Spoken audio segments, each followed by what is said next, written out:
Dengan kelantangan Singapura dan juga Uni Eropa untuk membuat pembantaian kepada Indonesia dalam ekonomi, Jokowi adalah orang yang paling berani walaupun bersendirian menentang Singapura dan juga Uni Eropa. Ini dikarenakan Jokowi lebih memilih untuk memajukan Indonesia berbanding kepentingan pribadinya.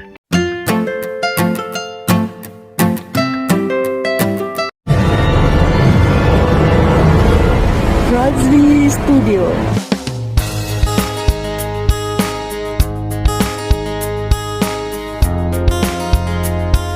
Assalamualaikum warahmatullahi wabarakatuh. Kembali lagi bersama Razvi Studio. Bagi Anda yang berhadir, terima kasih. Salam persahabatan, salam perdamaian, salam sejahtera kepada Anda yang hadir di channel ini. Pada hari ini saya akan membuat satu video reaction yang berjudul Menaklukkan Singapura. Indonesia membuat Singapura tak berdaya melawan kebijakan peraturan Indonesia. Wow, ini sangat seru guys. Dan sebelum itu, video ini saya dapat daripada channel Indonesia Elite Group. Seperti biasa, jangan lupa berikan sokongan dan dukungan kepada channel Indonesia Elite Group dengan memberikan subscribe, like, share, dan juga komen-komen yang membina guys. Tanpa basa-basi, ayo kita simak video ini. Karena apapun yang namanya negara maju itu juga ingin mempertahankan dirinya tetap menjadi negara maju. Itu pasti.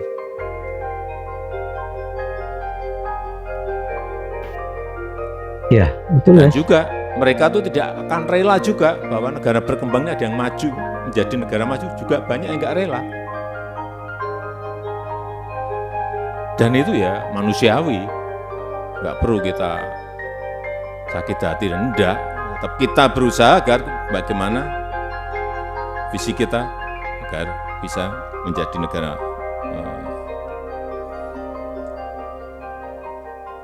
maju.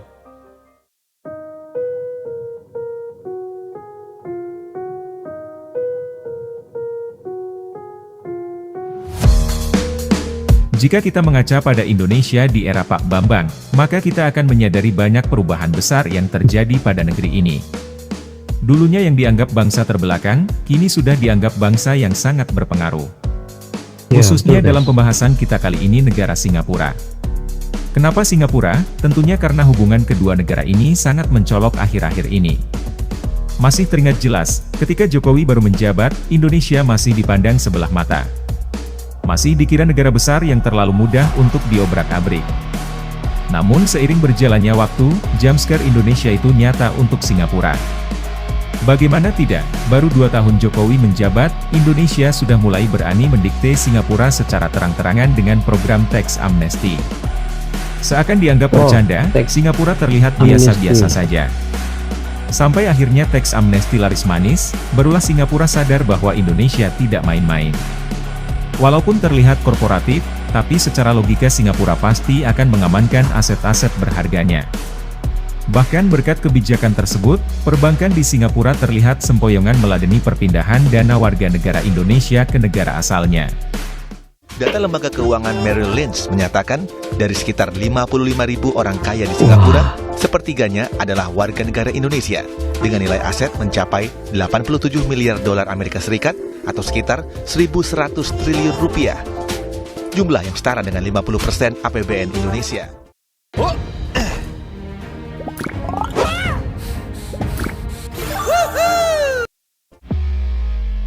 Tidak hanya sampai di situ, Singapura juga terus dihantui oleh pemberhentian pasokan energi dari Indonesia. Terlebih Indonesia bersikap keras terhadap Australia, yang hendak menyalurkan kabel ke Singapura, lewat jalur bawah laut perairan Indonesia. Dengan sikap-sikap tersebut, Indonesia mulai memperlihatkan keganasannya, terhadap negara-negara di sekitar kawasan yang ingin bermain-main dengannya. Sampai di suatu titik Indonesia mengumumkan program hilirisasi, yang secara terang-terangan dengan gagah berani, mengibarkan bendera perang dagang dengan Perhimpunan Negara-Negara Uni Eropa seorang diri. Barulah Singapura benar-benar sadar bahwa Indonesia terlalu besar untuk dilawan. Dan secara tidak langsung, Indonesia mengingatkan bahwa bahan-bahan baku yang diolah di Singapura, juga sangat bergantung pada Indonesia.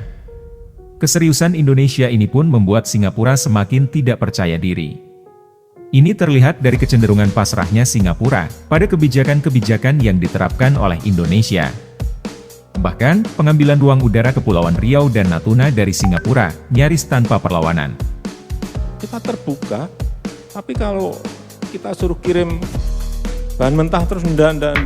Stop, jangan berpikir Indonesia akan kirim bahan mentah. Sudah lama ruang udara kita yang berada di atas Kepulauan Riau dan Natuna dikelola oleh Singapura. Dan berkat kerja keras semua pihak, kita telah berhasil mengembalikan pengelolaan ruang udara di atas Kepulauan Riau dan Natuna kepada NKRI. Singapura menyadari bahwa andil Indonesia terhadap negaranya sangatlah besar. Misalnya saja bahan baku industri smelter dan sumber daya alam lainnya seperti minyak mentah, Singapura masih berharap banyak pada Indonesia.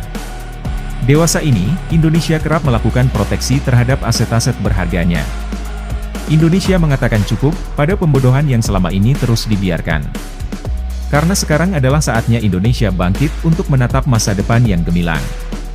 Namun demikian, Indonesia tidak menutup diri dari negara manapun yang ingin bekerja sama, dengan catatan Indonesia mendapatkan keuntungan lebih, serta mendapatkan transfer of technology. Ini bisa saja diartikan, perusahaan dari negara lain yang tertarik dengan sumber daya alam Indonesia, harus masuk berinvestasi di Indonesia, dengan mendirikan perusahaan dan mempekerjakan masyarakat sekitar. Harus begini. Yang diharapkan ke depannya masyarakat Indonesia bisa mendapatkan skill yang mumpuni untuk dapat bersaing dengan masyarakat global.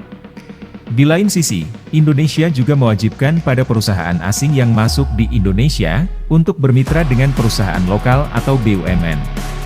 Sehingga di masa mendatang, perusahaan lokal atau BUMN juga dapat mengelola sumber daya alamnya secara mandiri. Dan untuk lebih jauh kita dapat memastikan, akan semakin banyak negara lain yang bergantung pada negara kita. Sesuai dengan visi dan misi besar bangsa Indonesia.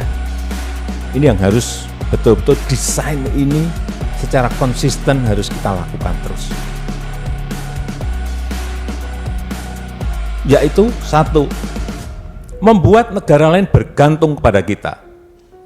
Sebetulnya ini sudah beberapa kali saya cek, siapa sih yang tergantung pada kita, ternyata banyak sekali.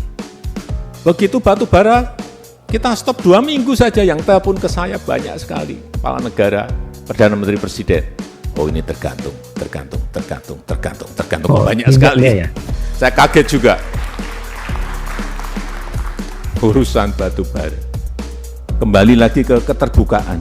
Jadi kita tetap membuka ekonomi kita. Keterbukaan ekonomi. Tetapi sekali lagi, harus kita bisa mendesain negara lain tergantung pada kita. Harus, jangan sampai kita ini hanya menjadi cabang. Ini yang saya lihat kekeliruan di Amerika Latin, hanya menjadi cabang. Banyak investor masuk, tetapi hanya menjadi cabang. Memang tiap negara memiliki strateginya masing-masing dalam menghadapi setiap tantangan. Dewasa ini kita sering diperlihatkan momen kemesraan antara Presiden Jokowi dengan Perdana Menteri Singapura. Bahkan, Perdana Menteri Singapura sangat terlihat senter memberikan perhatian khusus pada Presiden Jokowi serta selalu antusias dalam menyambut kedatangannya. Semoga apa yang kita lihat adalah bentuk ketulusan dari Singapura untuk menyambut era baru kerjasama yang saling menguntungkan di masa mendatang. Namun daripada itu semua, kewaspadaan dan komitmen kuat kita harus terus berada di barisan depan. Karena yang kita ladeni adalah Singapura, negara super cerdik yang sudah terbiasa mengambil banyak keuntungan dari negara kita. Jika ada yang perlu ditambahkan, bisa teman-teman tulis di kolom komentar. Sekian dulu video dari kami, silahkan dukung kami dengan like, komen dan subscribe.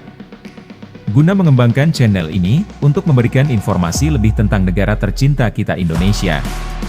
Terima kasih dan sampai jumpa di video menarik berikutnya.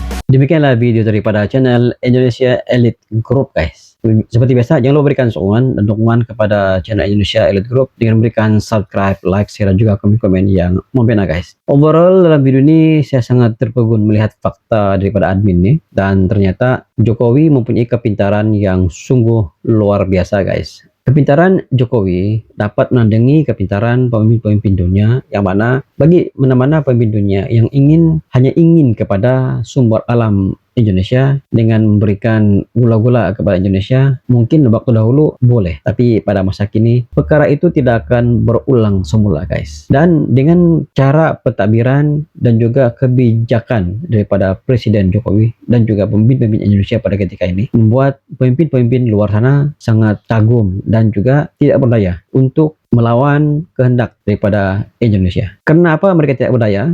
Karena Indonesia memiliki sumber daya alam yang begitu banyak dan mereka inginkan sumber daya alam ini, dan pada awalnya mereka begitu mudah untuk mendapatkannya. Tapi dengan peraturan yang telah diberikan oleh Presiden Jokowi, sebagai contoh, dia hanya menghentikan penghantaran batu bara 2 minggu. Maka presiden-presiden beberapa negara di luar Indonesia menelepon Presiden Jokowi untuk memohon dan minta pertolongan agar diberikan semula bekalan batu bara. Dan pada Jokowi, dia telah pun dapat membuat satu senarai bahwa negara ini tunduk kepada Indonesia, negara ini tunduk kepada Indonesia, negara ini. Dan pada pandangan Presiden Jokowi, itu merupakan satu keadaan yang perlu diambil ruang dan peluang dengan kaedah menang-menang ataupun win-win situation yang asalnya dihantar ke sana. Tapi pada kali ini Jokowi telah pun membuat satu perubahan yang mana tidak boleh hantar secara direct. Dia perlu datang ke Indonesia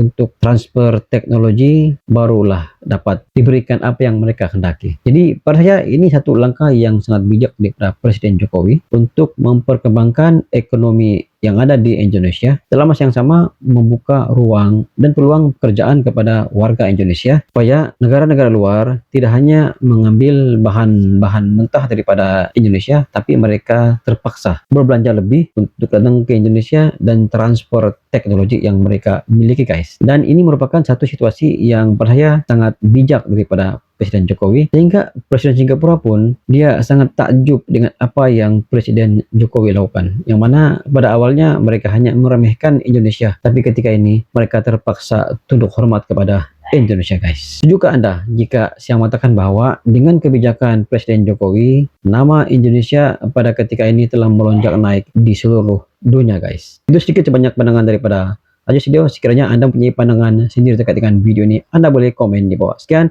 jumpa lagi di next video. Assalamualaikum, bye bye.